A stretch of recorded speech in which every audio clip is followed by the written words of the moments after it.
Sveiki lazerio broliai, šiandien trumpai apžvelgsime naują gaminį iš Forbi, rankinio suvirinimo lazeris, 1200 W tik tai, ir trumpai apžvelgsime, kokiusgi darbus gali atlikti tokio nedidelio galingumo rankinio suvirinimo lazeris. Šį nedidelį testą atliksime su konstrukciniu tiesiog plienu variu dengta 1.6 viela, nerūdijantis plienas 1.6 viela, taip pat aliuminis, plonesnis ir storesnis su 1.6 mm vielomis.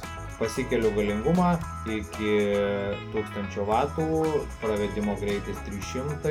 Kągi, pradedu nuo konstrukcinio plieno, tiesiog karšto valcavimo, tiesiai po lazerinio pjovimo, metalas visiškai nevalytas, matome, kad didelis ir dūmingumas, turime lydosi šiokį tokį liepsnojimą, bet siūlė vis tiek gaunasi visiškai be tiškalų, visiškai graži, siaura, tvarkinga. Nerūdijančio plieno suvirinimas pulsiniu režimu, video šiek tiek kvadratinio vamzdelio sujungimas ir to pačio kvadratinio vamzdelio privirinimas prie šiek tiek storesnio pado.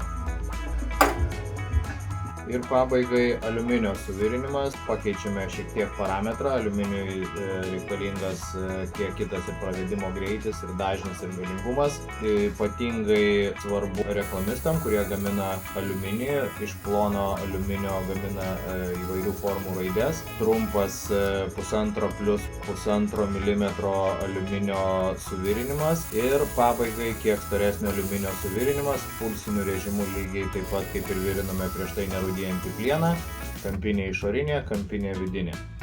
Na kągi, štai tokia trumpa apžvalga. Primenu, šaltinis Max Photonic, 1200 W, atrodo galingumas nedidelis, bet kaip ir matote, įrenginys labai visur ir universaliai pritaikomas, jūsų gamyboje tikrai galėtų dirbti daugelį darbų. Jeigu turite kažkokių tai klausimų, rašykite info@darkweld.lt arba skambinkite tiesiog nurodytų numerių MB Darkweld puslapyje ir atsakysiu į jūsų visus klausimus. Norintys gali pamatyti štai šį lazerį MB Darkweld dirbtuvėse arba galiu atvažiuoti pas jūs į gamybą ir jį pademonstruoti ir suvirinti jūsų norimus ir turimus gaminius. Taip kad lauksiu visų, ačiū už dėmesį ir iki sekančių susitikimų.